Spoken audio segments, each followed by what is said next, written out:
The air inside the Everhart Foundation Gala was thick with perfume and money. Strings of violins floated over the murmured clinking of glasses.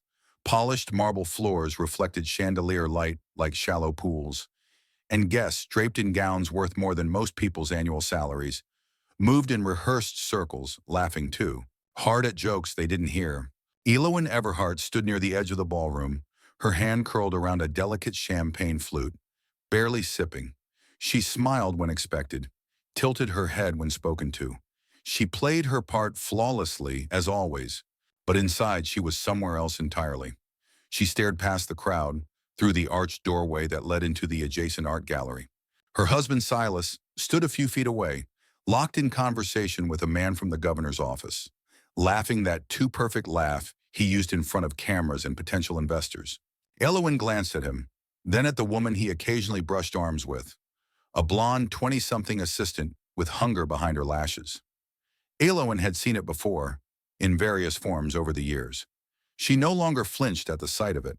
Indifference had grown over her like lichen, and yet some nights it still pierced. She murmured something about needing fresh air and slipped into the gallery, heels whispering against cool stone. Here the lighting was softer, the silence deeper. The contrast was jarring. No chatter, no pretense, just raw stillness. The photographs lining the walls were stark and moody, printed in black and white, mounted with minimalist plaques. They weren't glamorous. They weren't commercial. They were honest. She wandered until she stopped in front of one image that made her stomach twist. A woman at a party, gown slightly askew, shoulders slumped, chin tilted in that subtle angle that says, "I'm holding it together. Don't look too closely." Her face was turned partially away, but the eye visible was distant, so far away it almost didn't belong to her body. It was Eloin. The photo was from 2 years ago. She recognized the gown, remembered the night. Silas had yelled at her in the limo for being 5 minutes late. She'd gone through the entire event on autopilot, and someone had captured it. The plaque read, "Silhouettes of Stillness, C. Wren."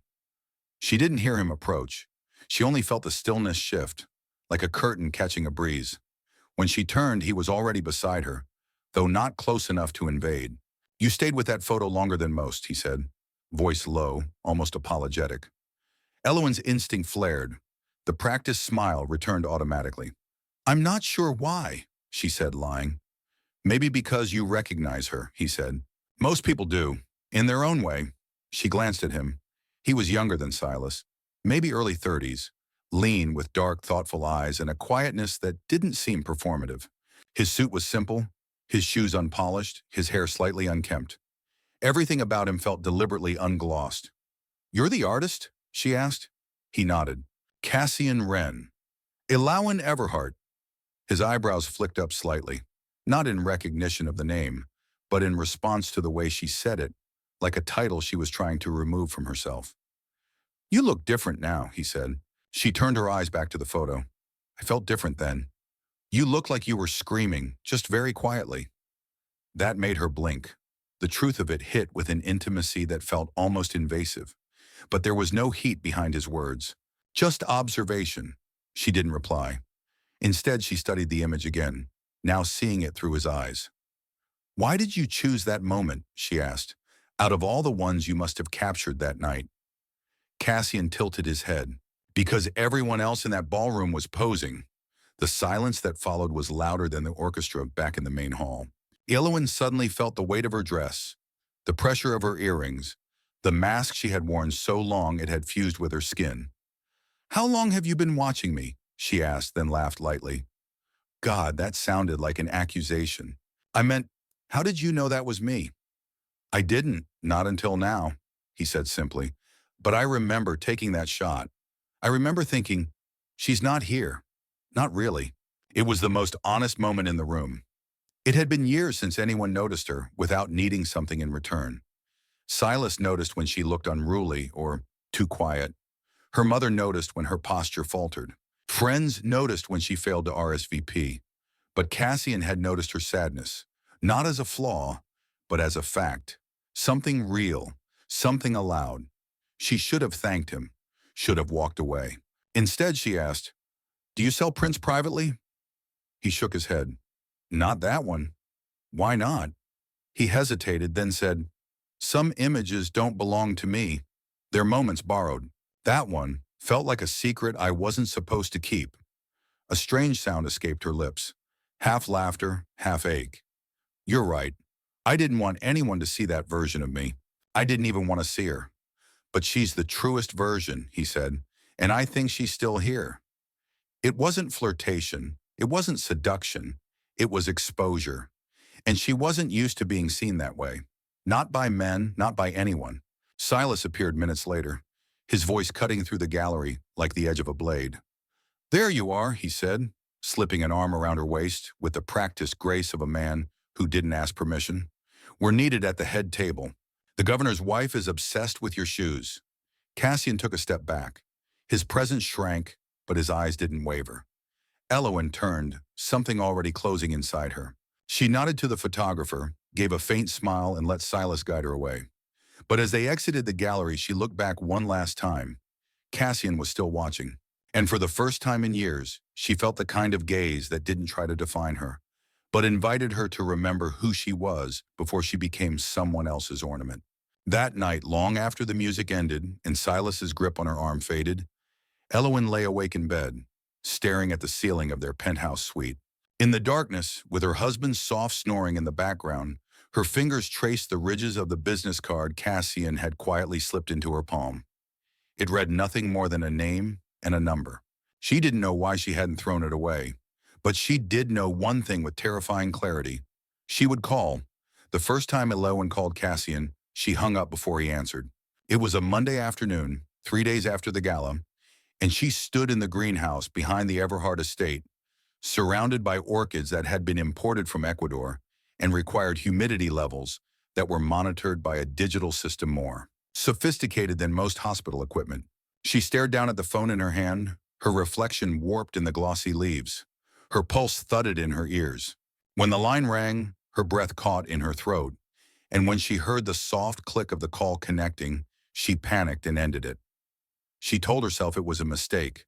She told herself she had too much to lose. But the truth that gnawed beneath all her rationalizations was simpler and harder. She wanted to be seen again. Really seen. Not as a wife or a symbol or a success story in the socialite magazines, but as a woman who still had thoughts, rage, softness, and pieces of herself she hadn't dared speak aloud in years. It was 5 days later, just before sunset, when she finally found the courage to try again. She waited until Silas was gone, flown to a property in Dubai for a last-minute deal that had involved yelling at his assistant until she wept. Elowen told her house staff to take the night off. She changed into jeans and a faded sweater she hadn't worn since college, tied her hair into a low bun, and drove herself, something she hadn't done in nearly a year, across town to a part of the city she hadn't set foot in since before she'd married, into the Everhart name. Her hands were tight on the wheel the entire time. Her heart sat too high in her chest. Cassian's studio was in a converted warehouse on the edge of the arts district, nestled between a guitar repair shop and a place that sold vinyl records by appointment only. The building was unmarked, but she recognized it from memory. The windows glowed softly from within, a warm yellow that spilled onto the sidewalk like a secret waiting to be kept. She parked around the corner and sat in the car with the engine off, watching her own fingers tremble slightly on the steering wheel. Her diamond wedding ring glinted under the streetlights. She twisted it off. The front door creaked when she pushed it open, and for a moment she wasn't sure she'd find anyone inside. Then she heard the sound of jazz, low, wandering notes from a scratchy speaker, and the rhythm of footsteps moving across wood. She stepped inside and saw him, half in shadow, adjusting a light stand near a blank canvas backdrop. He didn't look up at first. "Give me a second," he said. "I'm in the middle of—" Then he turned. Their eyes met. The rest of his sentence never made it out. They stared at each other across the room. She looked different now, softer somehow, less polished. Her makeup was gone, her skin bare, and in that light she looked like the woman from the photograph all over again, but no longer lost. Just waiting. "I didn't know if you'd ever call," he said quietly. "I did," she replied. "I just didn't have anything to say that wouldn't sound like an apology or a mistake." "Is it either?" "I'm not sure yet." He gestured to a stool near the window, beside a battered coffee table covered in camera lenses and paper notebooks. She sat, her movements slow, deliberate. He brought her tea, black, no sugar, and she wrapped her hands around the mug as if warming herself from the inside out. For a while, they said nothing. The silence wasn't awkward. It felt like a truce between two people trying not to break anything sacred. Then she spoke. "I don't remember who I was before all of this," she said. "Before Silas, before the expectations. Sometimes I dream about being in a grocery store with a list and no one watching, and it feels like freedom." Cassian leaned back against the wall, arms crossed, watching her with that same impossible stillness. "You don't have to remember who you were," he said. "You're not that woman anymore. But you can decide who you want to be next."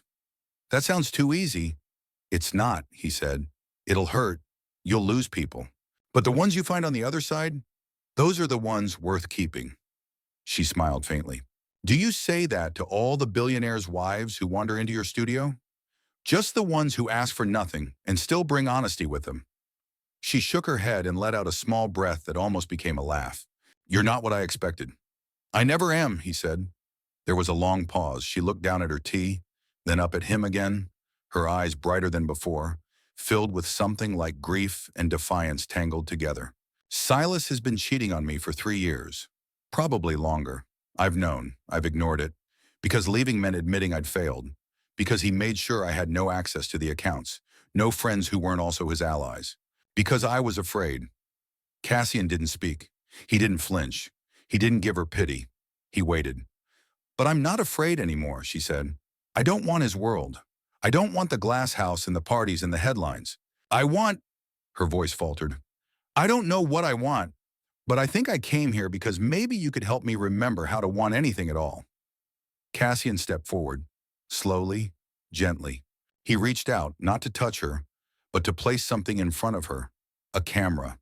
Not pointed at her, not loaded. Just there. Symbolic. An invitation. "I don't have answers," he said, "but I can offer you stillness, and space, and truth. That's all I've ever had." She nodded. Her hands moved toward the camera, her fingers brushing against it like it was a living thing. She looked up at him again. "Then maybe that's enough," she whispered. And it was. For now it was. Later they talked about books. She told him about the stories she used to write as a teenager, folded in the margins of her math homework. He showed her his contact sheets, faces of people forgotten by the city, captured with reverence. They didn't talk about what was happening between them, because neither of them could name it yet. But when she left hours later, stepping into the quiet night with the mug still in her hand, she felt something she hadn't in a long time. Not hope. That would come later, but the beginning of it, a pulse, a promise, a reason to come back. The morning she disappeared was unusually warm for mid-October. The sky above the Everhart estate glowed a soft peach as sunlight filtered through gauzy bedroom curtains. The house was still, the staff not yet in motion, the world outside muffled in the early hour. In their master bedroom, sleek, cold, curated, Cassian Wren stirred awake in a bed that was not his own. The linen was too crisp, the mattress too soft, the air too still. His eyes adjusted slowly to the unfamiliar light, and for a few moments he let himself exist in that fragile space between sleep and knowing. Then he turned, and she wasn't there.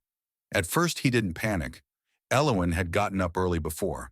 He imagined her in the kitchen downstairs, barefoot and pouring coffee, the silk robe he'd seen in her closet brushing her calves. Maybe she was watching the garden wake up through the glass walls. Maybe she'd slipped outside for air. But something was off.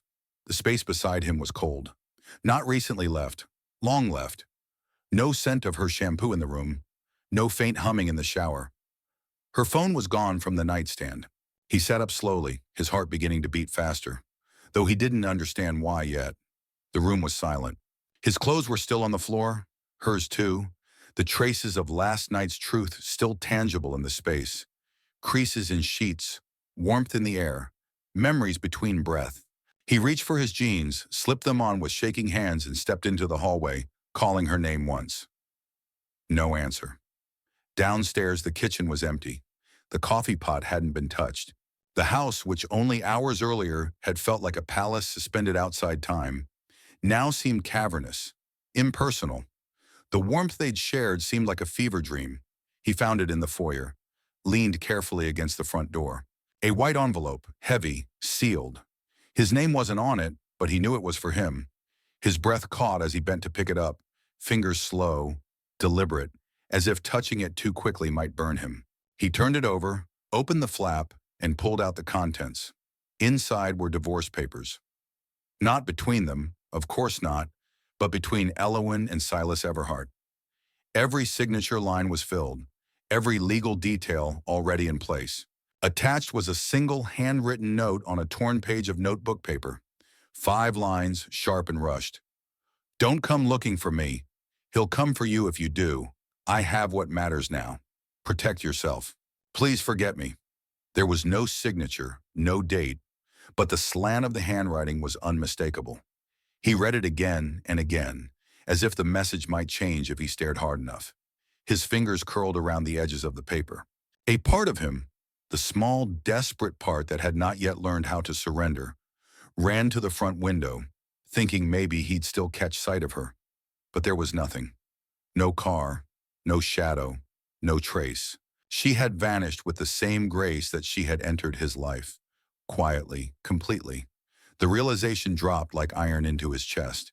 She hadn't just left him. She had erased herself, carefully, thoughtfully. She hadn't run in fear. She had disappeared in strategy. Still in a daze, Cassian sat down on the stairs, the note trembling in his hand. He tried to make sense of it. The night before had been real. She'd come to him with eyes full of fire and sorrow, and something tender in the center of her voice. She had made love to him like she wasn't sure she'd ever get to again. And then she'd left. Not because she didn't care, but because she cared too much. He didn't know what she meant by, "I have what matters now." Not yet. That truth would come later, like a blade wrapped in velvet. But in that moment, what he did know was that the woman he'd waited his whole life to meet had walked out of it. Not because he failed her, but because she was protecting him from a man too powerful and too cruel to fight in the daylight. The next few weeks passed in fragments. He returned to his small apartment in the city. He stopped answering calls from clients. His camera gathered dust. He watched the news obsessively, waiting for her name to appear in headlines, for a scandal to break, for a divorce filed publicly. Nothing came. Not a whisper. It was as if she had been swallowed whole by the earth. Then the story started. Not about Alawan, but about Cassian. First, a sudden investigation into his taxes. Then a cease and desist from a legal team claiming he had been harassing the wife of a prominent businessman. Anonymous sources accusing him of manipulation, stalking, and artistic fraud. His studio was vandalized. His business accounts were frozen. Clients backed away. Even the gallery that had once praised him as a genius now issued a public statement disassociating from his work pending investigation. His name became a whisper of caution in elite circles. He knew where it was coming from. Of course he did. Silas Everhart didn't need a courtroom. He destroyed people from behind closed doors with contracts and rumors and money. Cassian understood now why Elowen had disappeared so carefully. She knew what Silas could do. She knew that walking away from a man like him was an act of war. But Cassian didn't fight back. He didn't hold press conferences or hire lawyers. He didn't beg or explain. Instead, he packed a single bag, took his camera, and left the city without a forwarding address. He went west, then south. He changed his number. He left no trail. He didn't run from the scandal. He walked away from everything else. He wasn't searching for her. Not yet. Not consciously. He told himself he was recovering, protecting himself, trying to breathe again. But underneath it all, a truth had taken root. She had left him with something more powerful than anger or grief. She had left him with hope. And that hope whispered every time he saw a woman with windblown hair or a child with gray eyes. "She's out there. She's waiting. Find her." Cassian never told anyone where he went after he left the city. There wasn't anyone left to tell. His landlord received a handwritten note and a final envelope of rent. The gallery that once showcased his work found its key in the mail, slipped between pages of a discontinued photography magazine. No one knew that the man whose photos once commanded thousands of dollars now rode cross-country buses with nothing but a duffel bag, 2 cameras, and a folded photograph he never dared unfold anymore. It was a print he had taken years ago and never displayed. A candid shot of Elowen walking away from the frame, shoulders stiff but her shadow leaning back, as if some part of her wanted to stay.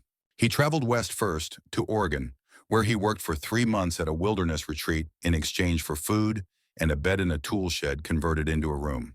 He taught a few kids how to use disposable cameras, helped an old man build a dark room out of salvaged wood, and learned how to forget how quickly the world could vanish.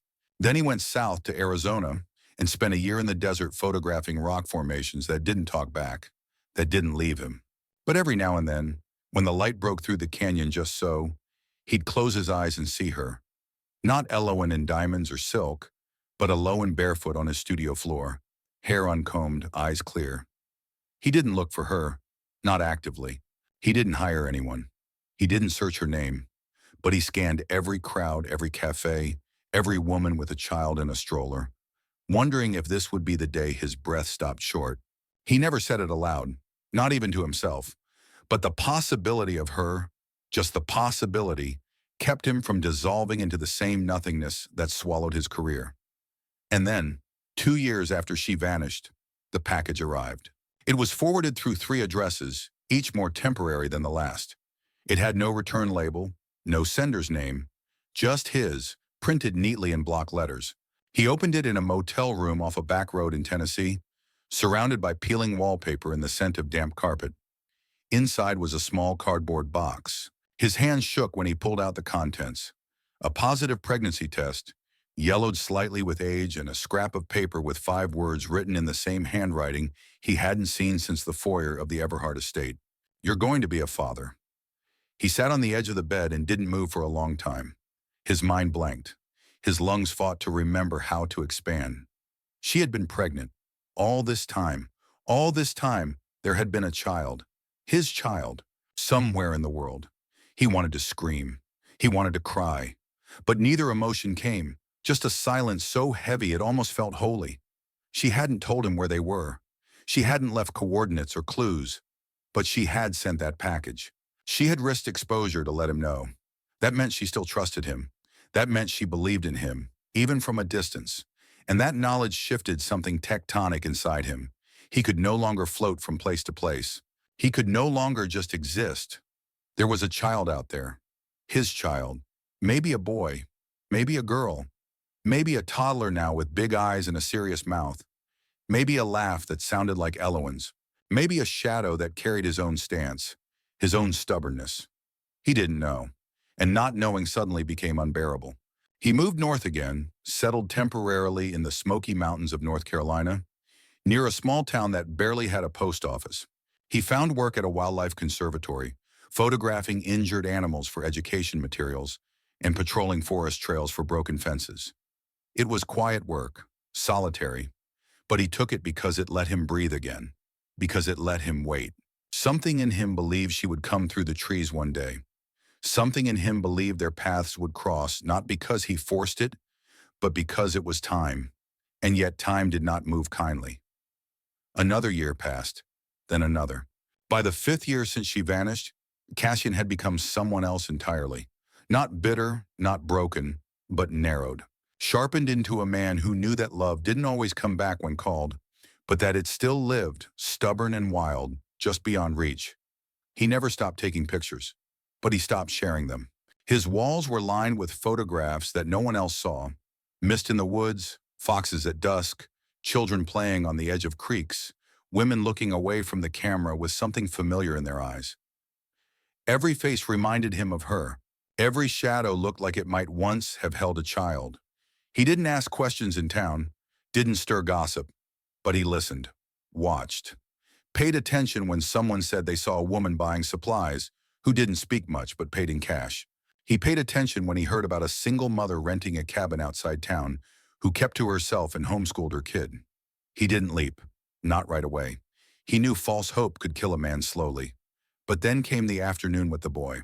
Cassian had gone out to photograph the deer herd that roamed near the far edge of the conservation land. It was early October. The leaves were burning gold, and the sky was a clean, cloudless blue. As he crouched by a creek, camera raised, He heard something that didn't belong in the natural rhythm of the forest. A child's laugh. It rang out clear and sharp, bouncing off the trees like wind chimes. Cassian turned, slowly, heart thudding. He stood. Then he saw him. A small boy, no older than 4, maybe 5, wearing a red flannel shirt and jeans too long in the leg.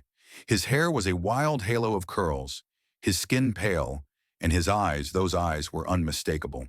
Gray, stormy, large, filled with wonder. The boy was crouched beside the creek, trying to float leaves in the current, talking to himself in a low, cheerful murmur. Cassian stepped forward without meaning to.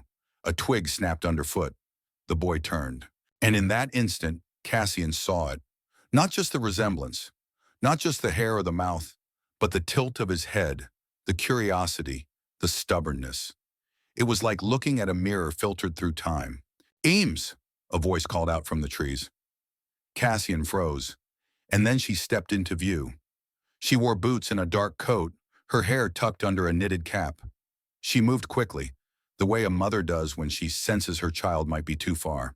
Her face was older, her frame stronger. But it was her, Ilawan. She saw Cassian, and she stopped.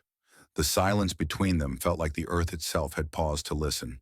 Her breath caught, her lips parted, her hands gripped the strap of the canvas bag slung over her shoulder.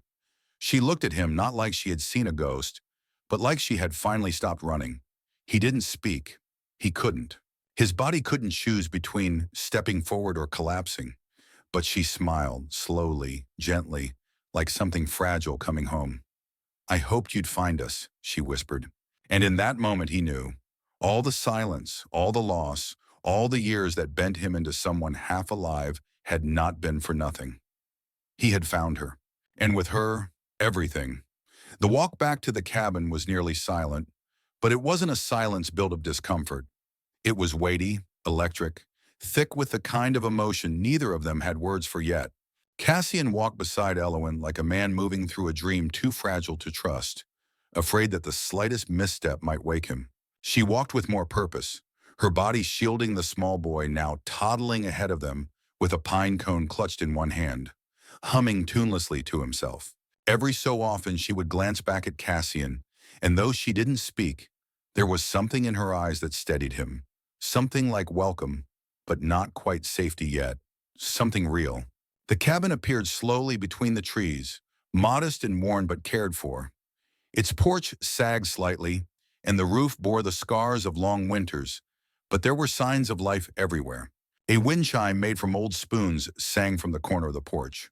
A pair of muddy boots sat beside a crate of firewood. An old tricycle, rusting slightly at the frame, leaned against a stump nearby. And on the front door, crudely drawn in marker on a piece of cardboard, hung a sign that read, "No salesman, no monsters, no Silas." Cassian stared at it, a strange laugh catching in his chest before he realized it was part sob. Inside, the space smelled like cinnamon and cedar. It was small, just one main room with a kitchen corner, a fireplace, a table covered in books and puzzle pieces, and a faded couch layered in knitted throws. The walls were lined with Alowan's paintings, some recognizable landscapes, others abstract expressions of emotion so raw they felt like open wounds. Cassian stood just inside the door, soaked in the details, trying not to drown in them. He saw her everywhere in the room. Not the version of her he had known in the city, the polished, careful, cornered woman, but the woman she had become here, honest and undone, rebuilt from the ground up. Eames dropped his pine cone triumphantly on the table, then ran off to a small room behind a curtain that served as his bedroom. Elowen walked past Cassian to the stove, setting a kettle on to boil. Still, she didn't speak. She moved with ease, practiced and grounded, but her hands trembled slightly as she reached for 2 mugs from the open shelf above the sink. Cassian cleared his throat, not because he had something to say, but because the air between them felt too charged to leave empty. "I wasn't sure you were real," he said finally, his voice low and hoarse. "For 5 years I kept thinking, maybe I made you up." She turned then, both mugs in her hands, and handed him one. Her eyes searched his face, cataloging the changes. He looked older. There were lines around his mouth that hadn't been there before, a new tension in the way he held himself, like he was always bracing for impact. but he was still him. "I wanted to call you every day," she said, her voice soft but steady. "But I knew if I did, they'd trace it, and I couldn't risk it. Not with him." She paused. "Not with Eames." Cassian looked toward the curtained room. His throat tightened. "Is he?" "He's yours," Elowen said before he could finish. "I knew it from the moment I saw him, and not just because he has your eyes. He asks questions like you, and he never stops watching everything." The room blurred at the edges. Cassian lowered his gaze to the mug in his hands, unable to keep it from shaking. "You should have told me." "I did," she said. "The test, the note. I left it all in that package." He looked up sharply. "I got it 2 years after you disappeared. I mailed it to your apartment the week after I gave birth. I don't know why it took so long to reach you." He nodded slowly. It didn't matter now. Not really. She had tried, and he had found them. That was all that mattered. "Why here?" he asked, gesturing toward the mountains outside. "It was far, remote, and I knew someone from my college days who had a connection to this place. He got me in touch with a woman who works with abused women, off the grid. No IDs, no questions, just shelter, a new start. I came here when Eames was 2 weeks old. We never left." He let the silence settle between them again, not because he didn't want to speak, but because he knew anything he said next had to be the truth, had to come from a place deeper than pain. "I never stopped looking," he said quietly. "Even when I told myself I wasn't, every day I was hoping for this, for you, for him." Her hand moved instinctively, reaching across the table to brush his. It was the first time they had touched in 5 years. The contact was brief but grounding, like electricity passing through skin into bone. "I'm sorry," she whispered, "for leaving, for not letting you choose." Cassian shook his head. "You didn't have a choice. Not really, he would have destroyed you. He tried to destroy me, and I wasn't even married to him." "He nearly did," she said. "He sent people. I saw them. I know he tried to ruin your life. I was terrified every day that you'd be gone, that I'd hear your name on the news or read it in some buried article, that he'd silenced you. You're the reason I survived," he said. "You and the idea of what we made. The thought that somewhere out there, you were still breathing, that kept me going." They didn't say anything after that for a long time. The kettle whistled, and she poured the water into their mugs, dropping bags of chamomile into each, the steam rising like small ghosts between them. Eames came back out, now carrying a wooden sword and wearing a towel as a cape, declaring loudly that he was General Spaceman. Cassian watched him with a stunned, reverent kind of joy that tightened his throat. Elowen laughed, a real, full laugh, and called him to sit at the table for his sandwich. Cassian looked at them both, framed by soft lamplight, and felt something in his chest give way. A surrender, but not of defeat, of resistance. He had been holding his breath for 5 years. Now he could finally exhale. Later, after Eames had fallen asleep in his tiny bed behind the curtain, Elowen and Cassian sat on the couch. A fire crackled low in the stone hearth. He didn't press her with questions. She didn't ask what would happen next. They simply sat, close enough for their shoulders to touch. "I don't know how to do this," she admitted, voice barely audible. "Not anymore. Not as who I am now." "We don't have to know," he said. "We just have to begin." She rested her head against his shoulder, and he let his cheek press into her hair. Outside, the wind moved through the trees like the whisper of a life being rewritten. Inside, two people who had once been broken by time and fear sat together in the quiet, finding in each other the shape of something they hadn't dared believe in for years. Not forgiveness, not yet, but the possibility of it. The shape of love returning, not as it once was, but as it was always meant to be. The next few days unfolded like pages turning in a book neither of them had expected to continue. The rhythm of life in the cabin was quiet but intentional. Every moment shaped by survival turned to routine, and now, tentatively, shared with a new presence. Cassian didn't try to force his way into their world. He woke early and chopped wood without being asked. He swept the porch while Elowen prepared breakfast. He helped Eames tie his shoes and built him a wooden glider from old scraps in the shed. He watched. He listened. He waited. He never touched Elowen without her lead. Never asked her for more than she offered. But she gave more each day. in a glance, in a shared smile over tea, in the way she no longer stiffened when he stood beside her. They were learning each other again, not as dreamt versions, frozen in memory, but as real people, older, worn, changed. Elowen spoke slowly at first, as if her voice had forgotten how to trust itself. But gradually she began to tell him the story that had never been printed, never spoken, the one she had lived through while the rest of the world forgot her name. She told him how, after filing the divorce papers, she'd gone straight to a woman named Leona, a former social worker she'd met at a gallery benefit. Leona had once worked inside the state's protective systems and had seen firsthand how men like Silas corrupted every part of the legal process. Elowen remembered sitting in Leona's office, hands trembling, her wedding ring in a tissue, as she whispered the truth of her life, the surveillance, the financial isolation, the threats behind closed doors. Leona hadn't asked for proof. She had just nodded, pulled a burner phone from a drawer and said, "If you're serious, you leave tonight. You don't take your clothes. You don't say goodbye." Elowen had followed every instruction. She left with a fake ID and a duffel bag filled with diapers, a phone charger, and $3,000 in cash. A fraction of what she was owed, but enough to disappear if she moved like a ghost. For months, she couch-surfed through a network of women who called themselves the Quiet.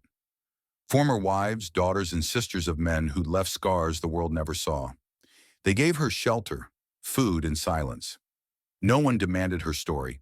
No one judged her for being soft-spoken or terrified. She gave birth to Eames in a converted farm clinic on a January night that rattled the windows and froze the pipes. The labor was long, and she had no epidural, no husband's hand to hold, just a midwife named Grace who hummed under her breath and placed a hand on her shoulder every time she thought she might break. When Eames was born, slick and wailing, Elowen looked at him and thought, not of Silas, not of herself, but of Cassian. She whispered the name she had chosen months ago, Eames Cassian Lark. The midwife had asked no questions. She mailed the test and note to Cassian a week later, but she never checked if it reached him. She couldn't risk it. She couldn't risk leading Silas's men back to the people who had saved her. So she kept running, though her feet never moved. Eventually she found the cabin, rented under a dead woman's name through a man who owed Leona a favor. There was no Wi-Fi, no bank account. She bartered for food and supplies. She painted in exchange for gas and plumbing repairs. She homeschooled Eames using worn library books and worksheets she printed in town once a month. She told him bedtime stories that had no princes, only wild girls and wolves who learned to be kind. Every decision she made was for him. When she finished telling Cassian all of this, they sat in silence for a long time. He didn't reach for her. He didn't cry. He only said, "You didn't survive. You rebuilt the world." And that was the first time she let herself cry in front of him. But peace, as they both knew too well, never lasted. It began with a drone. Cassian noticed it first while stacking firewood behind the cabin, a low, unfamiliar buzz overhead. He looked up and saw it, a black quadcopter hovering far above, almost invisible in the early dusk light. Too high to be casual, too still to be random. He didn't say anything at first, just watched. But when it returned the next morning, lower this time, closer, he felt it like a claw around his ribs. Elowen saw it the third time. She didn't scream. She didn't freeze. She simply grabbed Eames by the wrist, pulled him inside, locked the door, and closed the curtains. Cassian followed, his jaw tight. "They found us," she said, not as a question, but a statement. It didn't matter how. Maybe someone in town had talked. Maybe an old photo had been matched. Maybe Silas had never stopped watching for movement in the shadows. But the veil was slipping, and they both knew it. "We have to leave," she said, already moving toward the bedroom to grab the emergency bag she kept packed behind the dresser. Cassian stood still. "Elowen, stop. This time we don't run." Her eyes flashed. "I have a son." "I know, and I'm his father." Something in her expression shifted at those words. Not resistance, fear, not of Cassian, but of what the world would do to him, to them. "You don't know what he's capable of." "I do. He burned down my entire life. But I'm still here. And this time, I'm not alone." She didn't argue, but she didn't agree. That night, she didn't sleep. Neither did he. They lay side by side in the dark, Eames curled between them, a tiny anchor of warmth and breath. Cassian stared at the ceiling and thought of everything he had already lost. He couldn't lose them too. The next morning, he made 2 calls. The first was to Leona. The second was to a journalist named Rowan Beale, an old friend, a woman who had once offered him a feature in the New Yorker and who now worked on high-profile investigative reports involving powerful men who had evaded justice too long. He told her everything, not as a scandal, not as gossip, as a warning, and as a beginning. Rowan Beale arrived 2 days later, just before sunrise, in a beat-up gray sedan coated in road dust and anonymity. She wore jeans, hiking boots, and a forest green jacket with a broken zipper she kept tucked beneath a thick scarf. Her hair was pinned in a loose knot, and her eyes were as sharp as Cassian remembered. Clear, unflinching, and already dissecting the details of the landscape as she stepped out of the car. She shook his hand without a word, scanned the tree line with a practiced glance, then followed him silently toward the cabin. Elowen met them on the porch, arms folded, her posture guarded. She hadn't slept in 2 nights.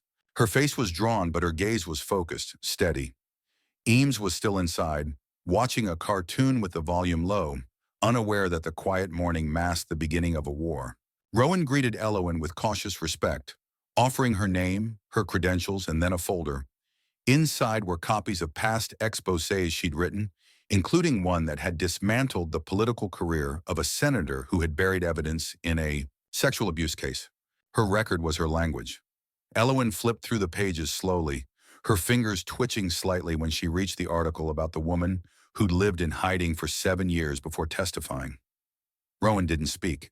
She knew silence often carried more weight than persuasion. "I'm not here to exploit you," she said finally. "But if you want to end this, if you want to stop running, I can help you build a case so public, so loud, that no amount of money or legal muscle can silence it." Elowen looked at Cassian, and something passed between them. Not a question, but a reckoning. This was the moment, the axis point. After 5 years of fear, silence, and exile, the decision was no longer just about survival. It was about power and reclaiming it. They let Rowan in. For the next 72 hours, she lived in the cabin with them, not as a guest, but as a chronicler. She asked questions gently but thoroughly, timelines, locations, details that would stand in court, in headlines, in the public memory. She interviewed Alawan for 6 hours straight the first night. No camera, just audio, just her voice in the dark, telling the story that had once been caged inside her. There were moments when Alawan had to stop, when she trembled, when she cursed. But she kept going, because this time she wasn't alone, and this time she wasn't begging for someone to believe her. Rowan documented it all.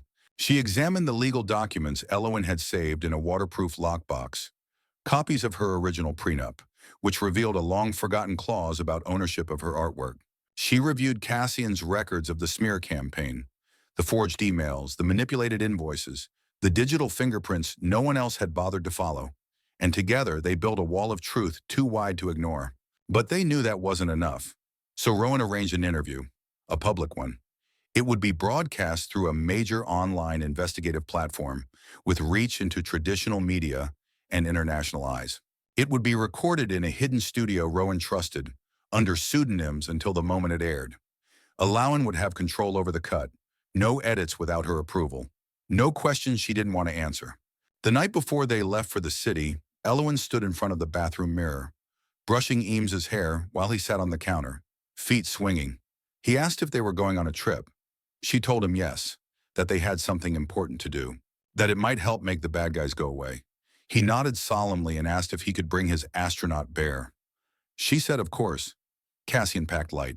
Just his camera, a change of clothes, and the photograph he'd carried for years, now folded and worn, but still whole. He didn't plan to speak on camera, but he would be there. Always now, beside her. The drive to the studio was quiet. Elowen held her son's hand tightly in the back seat while Rowan drove. The city came into view slowly, glass and steel rising like knives through the fog.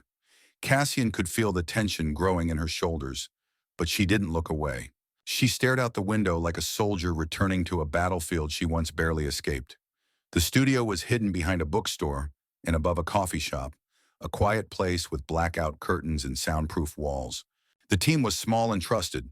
Two producers, one legal advisor, and a camerawoman named Tyla, who nodded respectfully at Alawan and said, "We've got you." Rowan briefed everyone again, made final notes, then handed Alawan a glass of water and a choice. "You don't have to do this," she said, "but if you're ready, I think the world is too." Alawan nodded. The lights came on. The camera began to roll. And for the first time in years, Elowen Everhart spoke her name out loud. Not in shame, not in fear, but in defiance. She told the world how she had been stripped of autonomy, isolated, threatened, diminished. How the wealth and prestige of her husband masked the control he had over every corner of her life. She spoke about the women who had helped her disappear, about giving birth in silence, about rebuilding a life from ash and dust. She spoke of Cassian, too, not as her savior, but as her witness, as the man who had seen her when she was invisible, who had never asked her to be anything but herself, and who had stood by her even when she asked him not to. The interview aired 2 days later. Within 12 hours, it had over 2 million views. Within 48, 5 more women came forward. Former assistants, acquaintances, a cousin, each with their own stories about Silas Everhart. Allegations of coercion, manipulation, emotional abuse. Rowan's platform exploded with activity. News outlets followed. A major newspaper published a front-page feature simply titled, "The Wife Who Vanished." Silas's legal team issued a denial, but it was weak, defensive, devoid of the controlled power he had once wielded with ease. Corporate partners began to withdraw. Stocks dipped. Photos of him with known political donors disappeared from official websites. The empire cracked. Cassian watched it unfold from the edge of the frame. He didn't speak to the press. He didn't need to. His truth had already been spoken by the only voice that mattered. And in the days that followed, as Elowen finally slept through the night and Eames laughed without looking over his shoulder, he felt something he hadn't dared feel since the moment she disappeared. Not just peace, but victory. The ocean was a different kind of silence than the mountains. It didn't hush the world so much as it replaced one rhythm with another. A constant, steady conversation between the waves and the shore. It was there on a windswept cliffside just outside of Newport, Oregon, that Alawan found herself again, not just as a mother or a survivor or a woman reclaiming her name, but as a person quietly learning how to live without fear. 6 months had passed since the interview aired. 6 months since she walked into a studio and gave the world her voice. Since then, everything had changed and nothing had. Silas Everhart's empire had fractured like glass under pressure. Slow at first, then all at once. Investigations had been launched, accounts frozen, multiple lawsuits filed. His public image, once polished and untouchable, became a cautionary tale. The man himself had retreated from the spotlight, his legal team issuing the occasional cold denial. But his empire had been built on silence. Once that crumbled, the rest followed. Elowen had not returned to the city. She had no interest in victory tours or interviews or building a platform from her pain. She had done what she needed to do, and that was enough. Instead, she and Cassian and Eames had packed up the cabin in the mountains and moved west, settling in a small cottage on a cliff overlooking the sea. The house had creaky floors and wild ivy on the outer walls. It smelled like salt and old wood. Eames called it the Rocket House because he said the wind made it feel like it might take off any minute. Cassian converted the garage into a studio, not one filled with prints meant for galleries or critics, but a quiet space with soft lighting and canvases leaning against the walls. He took photos when he felt like it, painted when the light was right. Sometimes he simply sat by the open window, listening to gulls and watching Elowen move barefoot through the garden, with a basket of herbs in one hand and her hair loose around her shoulders. He no longer felt like a man chasing the past. He no longer carried her ghost in his chest. She was here, whole and real, and more alive than he had ever known her to be. In the mornings, they had rituals. Cassian made coffee. Elowen read to Eames from old adventure books over breakfast. Sometimes they all walked to the beach together, where Eames would build elaborate forts out of driftwood and shout at invisible pirates. Other times, Elowen would paint on the rocks, while Cassian took photographs of the tide rolling in. Their lives were no longer urgent, no longer shaped by running or hiding. They had space, time, breath. But healing was not linear. There were nights when Elowen would wake in a sweat, the remnants of old nightmares tightening her chest. There were moments when a stranger's voice on the radio, or the sharp clap of thunder, would send Eames rushing into the room with wide, questioning eyes. And there were days when Cassian would walk too close without meaning to, and Alawan would flinch before catching herself, murmuring an apology with a shake of her head. These scars did not vanish, but they no longer bled. One evening near the end of summer, they sat on the back porch as the sky turned lavender, and the sea reflected the dusk in streaks of silver and pale blue. Eames had fallen asleep in a tangle of blankets and stuffed animals, his arms wrapped around the same bear he had carried the day of the interview. The wind was soft that night, brushing the chimes gently, like the sea had a lullaby to offer. Cassian sat beside Eloan, their shoulders touching, a shared blanket over their laps. He hadn't said much that day. He'd been quiet, reflective, a little distant. Not in a way that worried her, but in the way that told her something inside him was slowly shifting, readying to speak. When he finally did, his voice was low, the kind of tone he used when he spoke to her in the dark. "I thought I would lose you forever," he said. "That night you left, I told myself I understood, that it was for the right reasons. But the truth is, I broke that day, and I don't think I've fully come back until now." She turned her head toward him, eyes soft, tired, full of all the things they hadn't spoken but had always felt. "You never really lost me," she said. "You just had to wait until I was strong enough to come home." He looked down at her hand in his, traced the line of her wrist with his thumb, and exhaled. Then he reached into his pocket and pulled out a small box. She stilled. He didn't kneel. He didn't offer speeches. He simply opened it. Inside was a ring. Silver, smooth, handmade. No diamond. No flash. Just the initials EC etched inside. "I don't want a wedding," he said. "Not if it feels like a cage. Not if it feels like a performance. But I want a promise. Something you choose. Something that doesn't belong to the past. Just us." Her throat closed around the emotion building there. She looked at the ring, then at him, and something in her, something ancient and exhausted, let go. She reached for the box, took the ring, and slid it onto her own finger. "This is more than a promise," she whispered. "This is me taking my name back, my life back, and giving you the part of it that no one else ever deserved."